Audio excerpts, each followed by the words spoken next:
Hello friends, Kaatera cinema ರಿಲೀಸ್ಗೂ ಮೊದಲೇ ದರ್ಶನ್ ಅವರು ಒಂದು ಮಾತನ್ನ ಹೇಳಿದ್ರು. ನಾವು ಮಾಡಿರೋದು ಪ್ಯಾನ್ ಇಂಡಿಯಾ ಸಿನಿಮಾ ಅಲ್ಲ, ಕನ್ನಡ ಸಿನಿಮಾ ಅಂತ.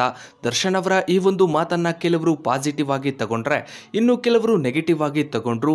ಸೋಷಿಯಲ್ ಮೀಡಿಯಾದಲ್ಲಿ ನಿಮ್ಮ ಸಿನಿಮಾ ಬೇರೆ ಭಾಷೆಗಳಲ್ಲಿ ಅಂದ್ರೆ ಪ್ಯಾನ್ ಇಂಡಿಯಾ ಲೆವೆಲ್ನಲ್ಲಿ ಓಡೋದಿಲ್ಲ, ಬೇರೆ ಭಾಷೆಯ ಆಡಿಯನ್ಸ್ಗಳು ನಿಮ್ಮ ಸಿನಿಮಾವನ್ನ ನೋಡೋದಿಲ್ಲ, ಹೀಗಾಗಿನೇ ಈ ರೀತಿ ಹೇಳ್ತಾ ಇದ್ದೀರಾ ಅಂತ ಸೋಷಿಯಲ್ ಮೀಡಿಯಾದಲ್ಲಿ ನೆಗೆಟಿವ್ ಆಗಿ ಕಮೆಂಟ್ಗಳನ್ನ ಮಾಡಿದ್ರು. ಈಗ ದರ್ಶನ್ ಅವರು ಕಾಟೇರ ಸಿನಿಮಾದ ಮೂಲಕ ಈ ರೀತಿಯ ಪ್ರಶ್ನೆಗಳಿಗೆ, ಈ ರೀತಿಯ ನೆಗೆಟಿವ್ ಕಮೆಂಟ್ಗಳಿಗೆ ಉತ್ತರವನ್ನ ನೀಡಿದ್ದಾರೆ. ಹೌದು ಫ್ರೆಂಡ್ಸ್, ಕಾಟೇರ ಸಿನಿಮಾ ಈಗ ಕೇವಲ ಕನ್ನಡದಲ್ಲಿ ಮಾತ್ರ ರಿಲೀಸ್ ಆಗಿ 5ನೇ ವಾರಕ್ಕೆ ಗ್ರಾಂಡ್ ಎಂಟ್ರಿಯನ್ನ ಕೊಟ್ಟಿದೆ.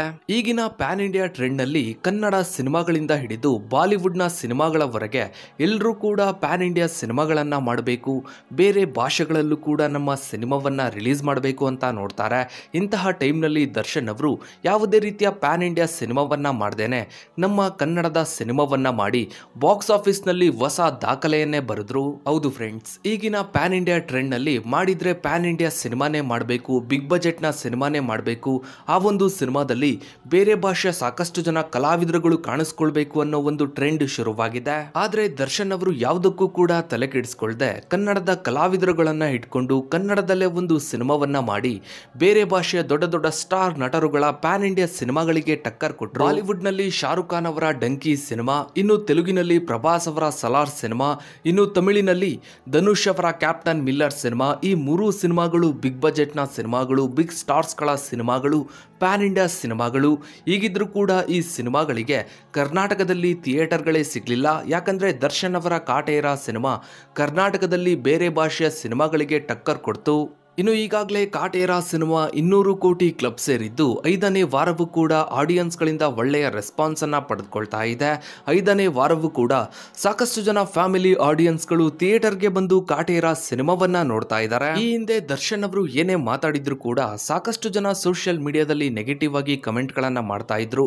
ಮೊದಲು ನೀವು ಒಳ್ಳೆಯ ಸಿನಿಮಾವನ್ನ ಮಾಡಿ, ಆಗ ಕನ್ನಡಿಗರು ನಿಮ್ಮ ಸಿನಿಮಾವನ್ನ ನೋಡ್ತಾರೆ ಅಂತ ಸಾಕಷ್ಟು ಜನ ನೆಗೆಟಿವ್ ಆಗಿ ಕಮೆಂಟ್ ಗಳನ್ನ ಮಾಡ್ತಾ ಇದ್ರು. ಈಗ ದರ್ಶನ್ ಅವರು ಎಲ್ಲ ಪ್ರಶ್ನೆಗಳಿಗೂ ಉತ್ತರವನ್ನ ನೀಡಿದ್ದಾರೆ, ಎಲ್ಲ ನೆಗೆಟಿವ್ ಕಮೆಂಟ್ಗಳಿಗೂ ಉತ್ತರವನ್ನ ನೀಡಿದ್ದಾರೆ. ಹೀಗಿದ್ರೂ ಕೂಡ ಸೋಷಿಯಲ್ ಮೀಡಿಯಾದಲ್ಲಿ ಕೆಲವರು ಕಾಟೇರ ಸಿನಿಮಾವನ್ನ ಬಿಟ್ಟು ಅಂದ್ರೆ ಕನ್ನಡ ಸಿನಿಮಾವನ್ನ ಬಿಟ್ಟು ಬೇರೆ ಭಾಷೆಯ ಸಿನಿಮಾಗಳಿಗೆ ಸಪೋರ್ಟ್ ಮಾಡ್ತಾ ಇದ್ದಾರೆ. ಸೋಷಿಯಲ್ ಮೀಡಿಯಾದಲ್ಲಿ ಯಾರು ಏನೇ ಹೇಳಿದ್ರು ಕೂಡ ಕಾಟೇರ ಸಿನಿಮಾ ಥಿಯೇಟರ್ ನಲ್ಲಿ ಒಳ್ಳೆಯ ರೆಸ್ಪಾನ್ಸ್ ಅನ್ನ ಪಡೆದುಕೊಳ್ತಾ ಇದೆ. ಅದರಲ್ಲೂ ವೀಕೆಂಡ್ ಅಲ್ಲಂತೂ ಸಾಕಷ್ಟು ಜನಕ್ಕೆ ಕಾಟೇರ ಸಿನಿಮಾದ ಟಿಕೆಟ್ಸ್ಗಳು ಕೂಡ ಸಿಗ್ತಾ ಇಲ್ಲ.